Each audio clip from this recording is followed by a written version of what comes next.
On 16th of November 2025, a godnephew of mine, a disciple of one of my godbrothers, wrote an article on his Facebook page titled "Slandering the Simha Guru as Controlled by a Woman?"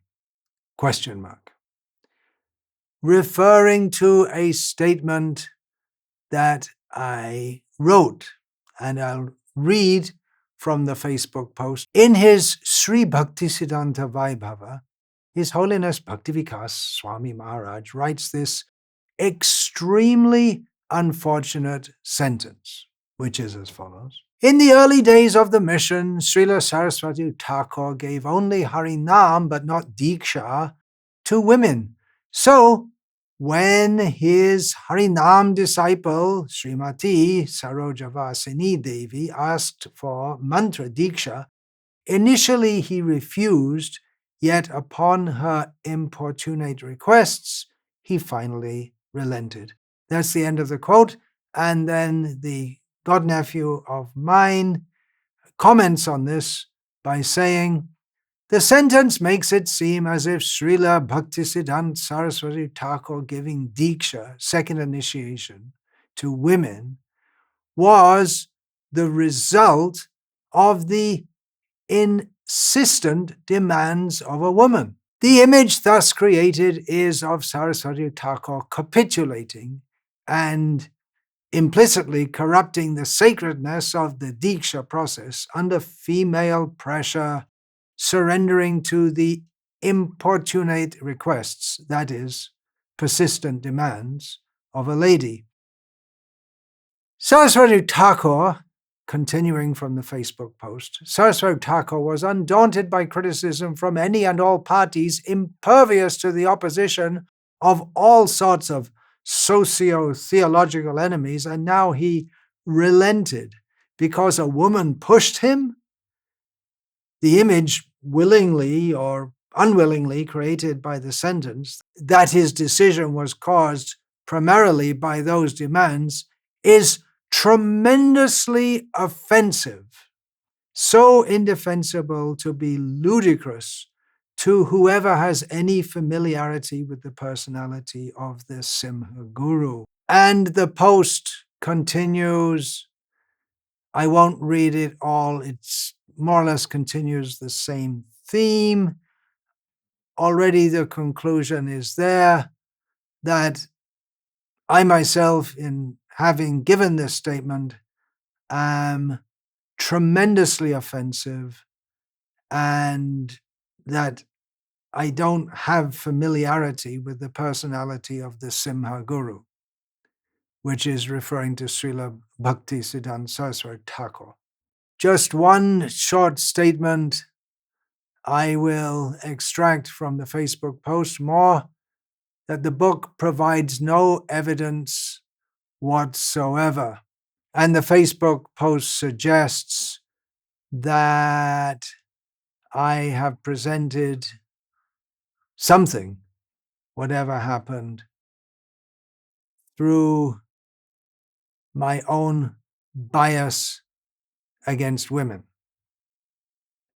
And the post ends with, we are impelled to conclude that such a notion that Saraswati Thakur gave Diksha to women due to a woman pressurizing him, not because of his pure inspired realization, is not historical or defensible in any way.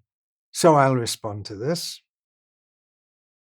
I apologize for not having given a reference. I did not foresee that this would become controversial, which it has done some 17 years after the book was published. I have to congratulate the critic for being such an assiduous reader that in a book of over 1,500 pages, he managed to find something he deemed suitable as evidence that I do not understand Srila Bhaktisiddhata Saraswati and am grossly offensive toward him. I have to admit, I don't understand Srila Bhaktisiddhata Saraswati. Who can understand such a great personality? And yeah, I am offensive by not being what I should be in the service of one of his servants, my own Gurudev, Srila Prabhupada A.C. Bhaktivedanta Swami. However, this anecdote, as I stated it in Sri Bhaktisiddhanta Vaibhava, is well known and fully accepted among the discipular descendants of Srila Bhakti Pragyan Keshav Maharaj, who is, of course, the sannyas guru of our own most beloved Sri Gurudev, Srila A.C. Bhaktivedanta Swami Prabhupada. So to try to set the record straight, I sent an email to a disciple of mine who lives in Mayapur. And in that, I gave the quote again. In the early days of the mission, Srila Sarasvati Thakur gave only Harinam, but not Diksha to women. So when his Harinam disciple, Srimati Saroja Vasini Devi, asked for mantra Diksha, initially he refused, but upon her importunate requests, he finally relented. So I wrote in the email to my disciple, "This narrative is being challenged. I did not give a reference. Please ask devotees at Devananda Gauriya Math. A written reference would be best, although it might be in verbal tradition only." I asked him to go to the Devananda Gauriya Math to try to get something, evidence that might be considered acceptable by those who don't accept this anecdote. I asked him to go to Devananda Gauriya Math, which is in Navadvip, was founded by Srila Bhakti Pragyan Keshav Maharaj. And why is this anecdote in circulation among his followers? Well, that will become clear as I go on with this talk, and I'm basically now going to be reading from the reply which I got from my disciple who lives in Mayapur, who I asked to go there. So he wrote, "Today, 19 December 2025, I went to visit Devananda Gauriya Math. There I met a disciple of Srila Bhakti Pragyan Keshav Maharaj, Sripad Bhaktivedanta Goswami Maharaj." He must be very old, seeing as Keshav Maharaj passed away, must have been 1967 or 68. So, Goswami Maharaj, Bhaktivedanta Goswami Maharaj's brahmachari name was Nikunja Bihari Das Brahmachari. His remembrance of Srila Prabhupada, our own Srila Prabhupada, is recorded in the book Srila Prabhupada, A Friend to All. He confirmed that what you had written in Sri Bhaktisiddhanta Vaibhava was true. He heard about this directly from his Gurudev, His Holiness Bhakti Pragyan Keshav Maharaj. He added a few details, which I was aware of, and I wrote more or less similar things to this effect within the book. So Srimati Saroja Vasini Devi was his Gurudev's aunt, Pishima. She was an intelligent and bold lady. After she received Harinam from Srila Bhaktisiddhanta Saraswati Thakur, she asked him whether he was only her Harinam Guru, that is Shiksha Guru, and whether she was supposed to take Diksha from another Guru. That argument apparently made Srila Bhaktisiddhanta Saraswati Thakur give her mantra Diksha as well. My meeting, this is my disciple writing this, my meeting with Goswami Maharaj started with him not understanding what I wanted. He was annoyed with me, saying that what my guru states is true, berating me why I go here and there, asking whether what my guru had said was true. Somehow or other, I could finally explain to him what the issue was. He couldn't understand why someone would oppose this story of Sarojavasini Devi. But after a few minutes, he opened up and became friendly. So he told me about Sarojavasini Devi as I reproduced above. I wanted to make a video recording, but he did not agree. But he said we could quote him about his statement on Sarojavasini Devi. One written reference, my disciple has written, one written reference that would also support your statement about Sarojavasini Devi is by Srimad Narayan Maharaj. In one of his lectures, he gives a few details about his Guru Maharaj's early life and his aunt. And I'm reproducing from that lecture. Sri Vinod Brahmachari, that's the pre-sannyas name of Puja Keshav Maharaj. Sri Vinod Brahmachari was a lifelong brahmachari. He never married. At the age of 16, along with his aunt, Sarojavasini Devi, he came to visit Srila Bhaktisiddhata Sarasvati Prabhupada at the time of Sri Navadvip Parikrama. His aunt was Prabhupada's, Bhaktisiddhata Saraswati's, first lady disciple.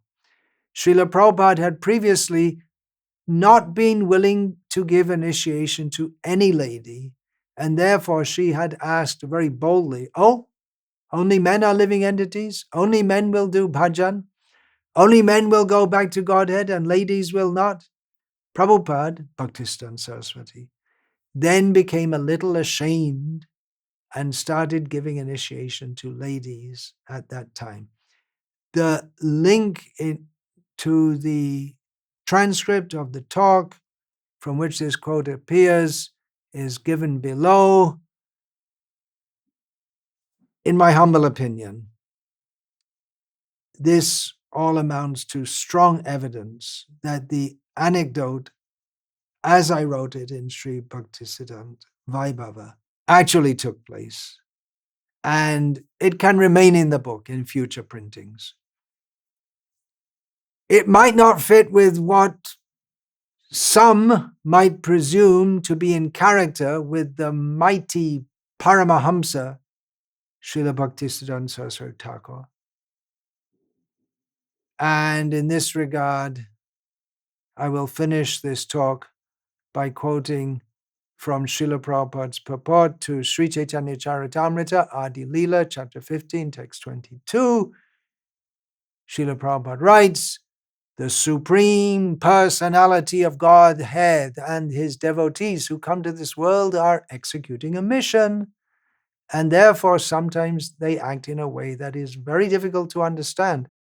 It is said, therefore, Vaishnava Kriya Mudra Bigyeha na Bhujoy." Even if one is a very learned and intelligent scholar, he cannot understand the activities of a Vaishnava. A Vaishnava accepts anything favorable for executing his mission, but foolish persons, not knowing the purpose of such exalted Vaishnavas, indulge in criticizing them. That is forbidden. Since no one can understand what a Vaishnava does for the purpose of executing his mission, to criticize such a Vaishnava is the offense called sadhu ninda. So I humbly suggest, as humbly as I can, not being very humble, that although I admit to not understanding Srila Bhaktisiddhanta Saraswati Thakur, somehow I was inspired by his mercy received through our own Srila Prabhupada to research on and write extensively about him. No doubt my whole mentality is full of so much offensiveness. However, no one previous to this had accused me of making offenses in writing that book. And it might be that to deny this incident took place when, to what seems to me to be strong evidence that it did do, actually constitutes an offense to Srila Bhaktisiddhata Saraswati Thakur by trying to deny something that took place. Hare Krishna. Vancha kalpatarubhyascha kripa sindhubhya evacha. Patitanam pavanebhyo vaishnavebhyo namo namaha. Om asatoma sadgamaya. Tamaso ma jyotirgamaya. Mrityorma amritangamaya. Om shantihi shantihi shantihi.